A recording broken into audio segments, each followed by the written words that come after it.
What's up mga kumare kong tigang? Itong YouTube channel ng mga taong mahilig gumawa ng mapampaswerte, mahilig magpabuenas at mangontra sa mga malas. It's me, Rico Mori, and welcome back to my channel, Mabuhay! And for today's video po mga kumare kong tigang ay hindi po muna tayo mag-share ng iba't ibang mga pampaswerte o mga mutya-mutya o mga ritual-ritual mga kumare kong tigang. Bagkos tayo po ngayon mga kumare kong tigang ay sasagot muna ng ilang sa mga katanungan ng ating mga masusugid na mga followers and subscribers. Kasi medyo tambak na yung ating mga andito, ating questions na mga katanungan ng ating mga followers mga kumare kong tigang. Yan, at karamihan po sa mga questions nila ay tungkol po sa mga pamahiin. Nako, at karamihan mga kumare kung sa mga tanong sa atin tungkol sa mga nakakatakot bagang mga pamahiin. Nako, kaya for today's video, yan po ang ating tatalakayin. Kasi ngayon po pag-uusapan natin yung mga sinasabing mga pinaka nakakatakot at nakakagimbal na pamahiin. Nako po, Mariose. Pero palang ganun, merong ganun na kumare kong tigang. Kaya kung gusto nyo pong malaman kung ano po yung mga sinasabing mga nakakatakot na mga pamahiin na yan, ay panoorin nyo naman po ang video nito. O siya, go mga kumare kong tigang. Ay, yan! Ngaw-ngaw ka ng ngaw-ngaw dyan. Pasok-pasok ka dito, tapos nangaw-ngawin mo ako dito. Masalan! Siligay kasi na ano yung sisorbon naman ako. Halika rito! Halika rito! Halika rito! Pati na mo. Psst! Labas na! Basta ka doon! Siya makalabas yun ako sa riyok kasi dito.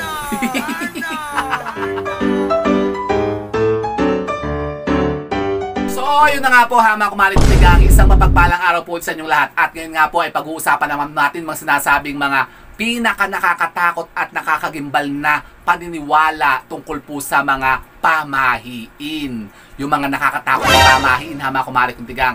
Yan po ang iisa-isahin po natin ngayon at tayo po may ibibigay ngayon sa inyong pong 5 lang po mga kumare kong tigang kasi baka kayo po matingar-ngar na sobrang dami ng mga nakakatakot na pamahiin. Ito po, pero ito po mga ibibigay ko sa inyo yung mga talagang pinaka nakakatakot sa lahat at nakakagimbal. Naku po. So ano ba yung mga yan? Number 1 po mga kumare kong tigang. Kung halimbawa kayo po mga kumare kong tigang ay maaabatan nyo po ito. Nako, magdasal na kayo. Kontra nyo na yan mga kumare kong tigang kasi talagang ito po'y sinasabing may kaakibat na sobrang kamalasan. Ano yan? Kung kayo daw po mga kumare kong tigang ay makakabasag ng mga salamin. Salamin, opo mga kumare kong tigang. Kung kayo daw po ay magbabasag ng mga salamin, nako, lalo-lalo pa yung mga intentional mga kumare kong tigang na magbabasag kayo, iahagis nyo, ibabalibag nyo yung mga salamin o babatuhin nyo ng mga flower base o mga bato. Yung mga salamin nyo, lalong-lalo po yung mga life size na salamin. Alam nyo po ba mga kumare kong tigang, sinasabi ng ating mga matatandang mga inuno na yan daw po may kaakibat na bad omen at kayo daw po'y mamalasin dyan ng 7 taon kung sino po yung magbabasag na yun. Nakakasuyos. 7 taon.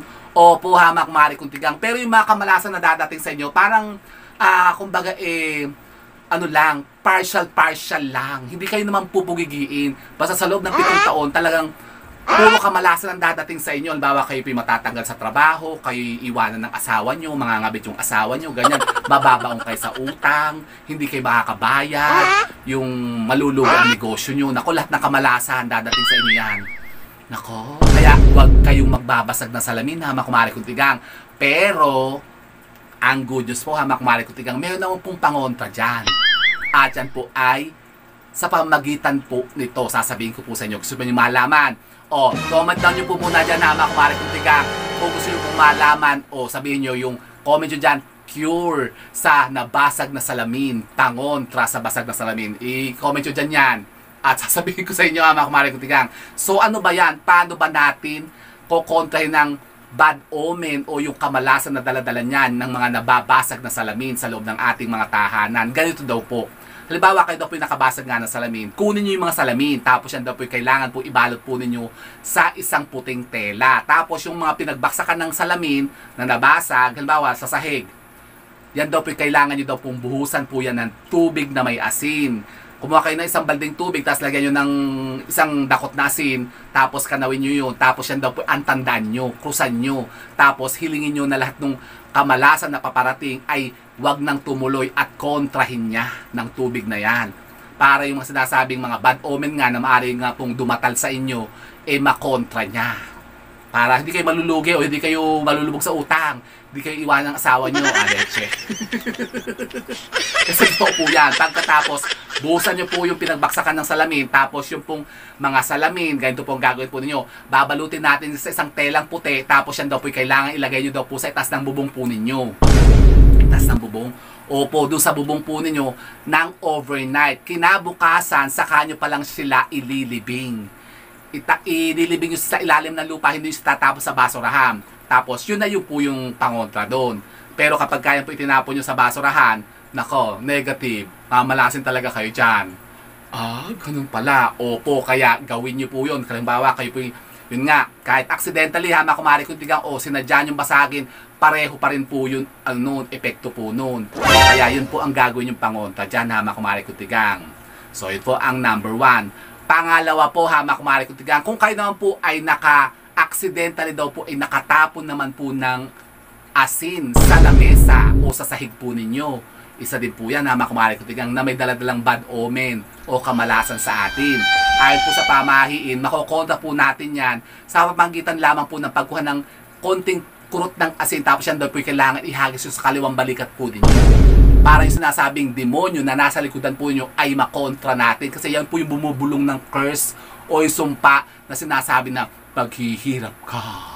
Ganyan o yung mamalasin ka. Hindi mo Are you crazy? Are you out of your mind? Kailangan kumuha daw po kayo ng konting kasi tas saboy daw natin dito sa kaliwa nating balikat. Ganun pala. Opo, kasi yun nga, may daladalin din po daw kalamalasan yan. Yung mga nakakatapon po ng asin sa lamesa o sa sahig.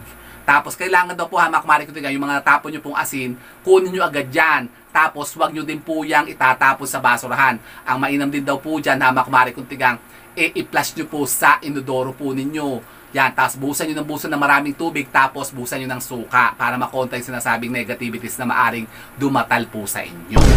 So, yun po ang number 2. Ang pangatlo naman po, kumari ko baka ito po yung maabatan po ninyo. Kung halimbawa kayo daw po naman ay nakakita po ng mga kwago na dumapo sa may puno po ninyo o sa mga bakuran po ninyo. Meron bang ganyan ngayon, mga kwago? Opo, meron ganyan, kumari ko lalo na kung halimbawa kayo po nakatira sa mga gubat-gubat, yung maraming puno, tapos wala namang mga kwago, bigla-bigla may dumating na kwago, tapos marinig nyo pa yung huni nila, yung sasabihin niya ng kwago diba may ganon, pati naman si kasi alam niyo po yung mga pusa, ganyan, sensitive sila sa mga huni ng mga iba't ibang hayop, lalo yung kwago. Then yun, kung nagmimikla ako ng kwago, tumingin na sa agad si nagising siya, ganto, yung halimbawa naghuhu daw yung mga kwago, ganto, ganun ba ang kwago? Basta yun. Ano ka lang sa akin, kwago? Hindi ako kwago. So, ganun po. Anong ibig sabihin niya? Nako, meron dala po yung curse o bad omen ng kamatayan. Nako, tingnan nyo po, tigang hanapin nyo kung saan nanggagaling yung huni niya ng kwago. Tapos tingnan nyo kung saan siya nakaharap. Kasi, malaman doon nyo ito po, tigang yung omen na daladala niya kung saan niya binibigay o saan niya pinadadala kapag kung saan siyang direksyon nakatingin. Halimbawa, nakatingin niya ganyan sa bahay po, tapos siya ng ganun, yung ganun siya ng ganun sa harap ng bahay yun. Nakaharap na ganyan sa bahay niyo ganyan. Nako, ang gawin niyo daw po kontrahin yan. Paano? Ganun naman po. Kayo daw po kumuha lamang po ng kapirasong kahoy, sanga ng kahoy. Mas mainam daw po yung palapa ng nyug. Alam niyo yung palapa ng nyug? Yung pinagdahunan ng nyug, yung di ba yung pinagdidiktan ng tingting? Kukunin yun. Tapos, tagain nyo. Tapos mga siguro yung katamtaman lang, yung pwedeng pambalibag. Tapos yan daw po, ibabalibag nyo dun sa kwago. Kasi nakakatakot yan, matapang mga kwago. Baka kayo atakihin yan. Nangahabol yung mga kwago. Yan, dapat daw po, yan daw po balibagin nyo at mas maganda po matatamaan po nyo, tapos mabugaw nyo sila. Lumaya sila, haalis sila dyan sa punong yan. Usually kasi sila, "Hay, huwag pakalaman yan!" Tingnan mo, oh, binadanggil nyo yung aking tripod, oh. Nauga yung camera ko, eh. Sino yan? Lumayas ka nga dyan! Ha? Impacto tong bruhang to, eh, tingnan mo. Nakikinig ng ano ko, binablog ko, oh. Tingnan nyo, oh. Psst! Ikaw, ah. Impacto ko, lumayas ka dyan. Tingnan mo, buntis ka. Buntis kasi, ano, lagi nakabantay dito, binabantayan ako, tingnan nyo. So, gano'n na mga kumari kong tigang. Bugawin nyo yan, palayasin nyo. Balibagin nyo na isang sangan ng kahoy o yun nga yung palapan ng nyog. Pumutol kayo ng kapiraso, tas batuhin yung gano'n. Batuhin nyo, kailangan matamaan nyo. Kailangan lumayas siya. Para yung sinasabing bad omen, hindi yan tumuloy sa inyo. Hindi tumalab sa inyo. Kasi, alam niyo yung mga ganyan na mga kwago na nakikita niyang ganyan. Nakikita daw niya, maaring doon sa bahay po ninyo, andun yung negative energy o yung mga kaluluwa ng mga demonyo o yung nikamatayan. Andun siya, nakita niya kayo siya gumagano. Gumagano siya, nakikita niya si kamatayan sa bubong po ninyo. At binabantayan na baka may malulubhang sakit yan sa bahay niyo o kaya baka may maaaksidente na isa sa miyembro ng pamilya po ninyo. Kaya abatan niyo yan. Nakakatakot yun na mga kumari kong tigang. Nako, naniniwala ba kayo? Comment nyo dyan, naniniwala ako. Comment nyo dyan na mga kumari kong tigang. So, ang pang-apat po ay iso. Yun naman pong pamahiin naman po tungkol po sa itim na pusa. Ano naman yan? Totoo naman po ha, mga kumaligang na ang mga pusang itim ay maswerte. Swerte talaga yan kapag kami alaga kayong pusang itim sa bahay po ninyo. Kasi alam niyo po ba, mga kumaligang na mga pusang itim ay sinasabing sila po yung mga spiritual cats.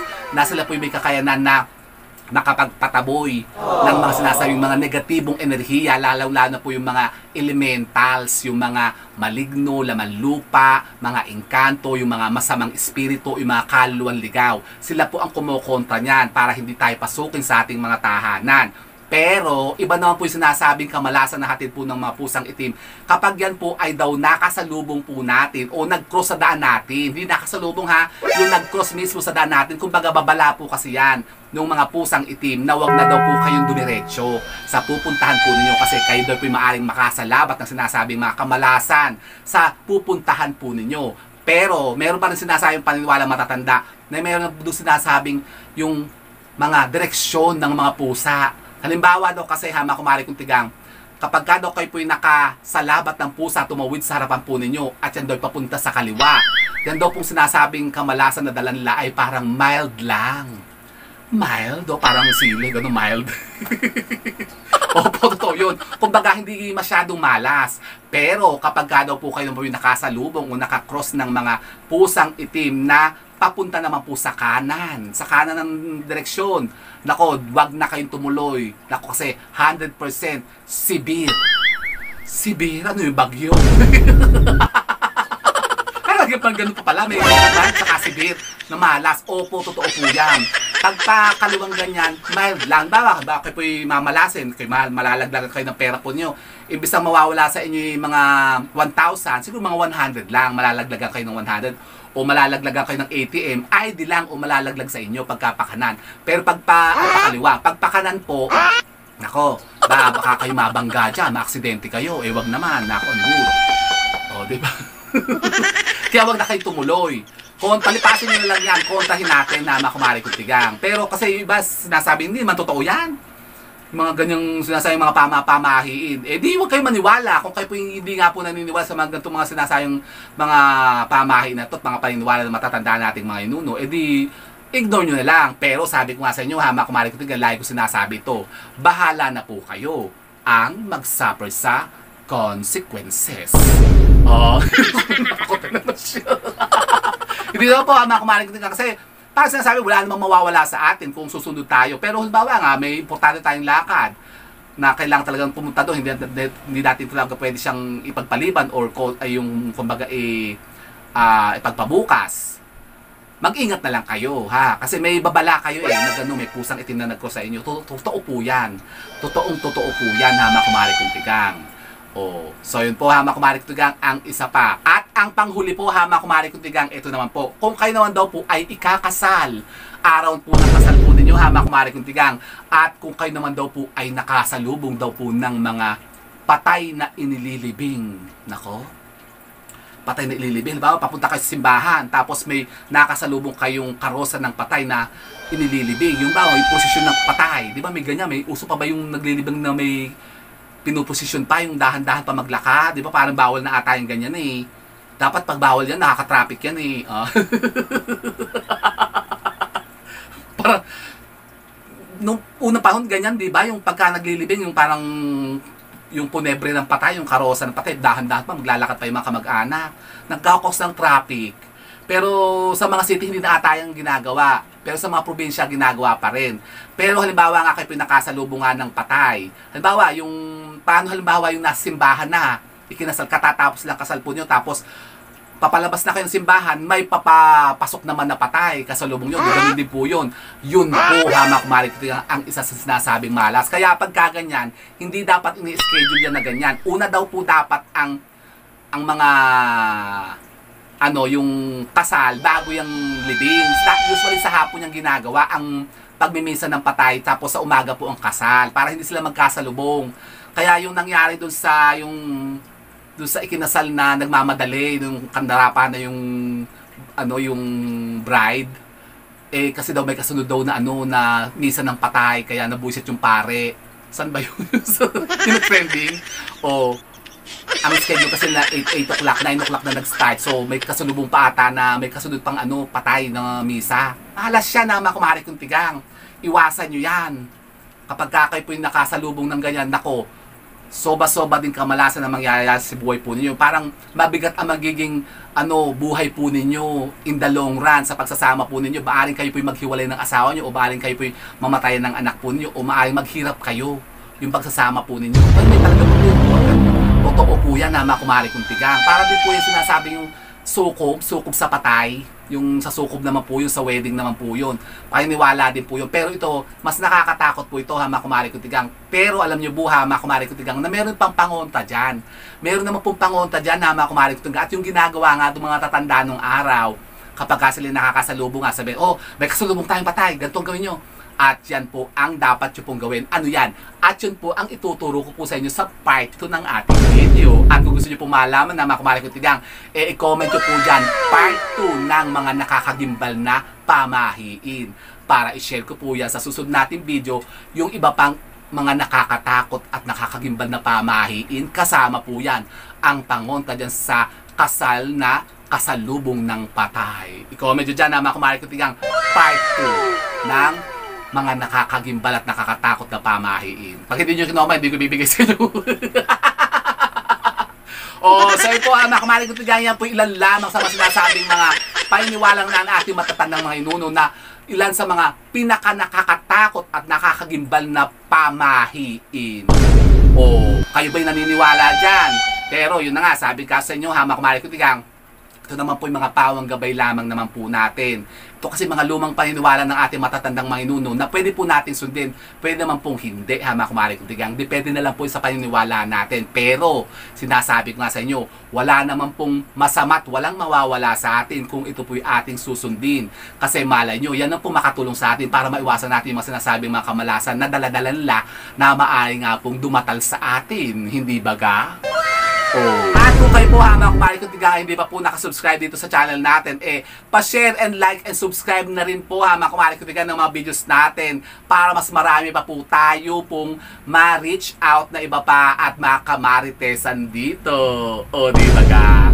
And so with that mga kumari kong tigang, keep safe and God bless. Thank you for watching and don't forget to subscribe my channel. I know you like it. And don't forget to brush your teeth. Bye mga kumari kong tigang. Sino pa po? May daladang manok. Si Lola magsasabong ata. Leche.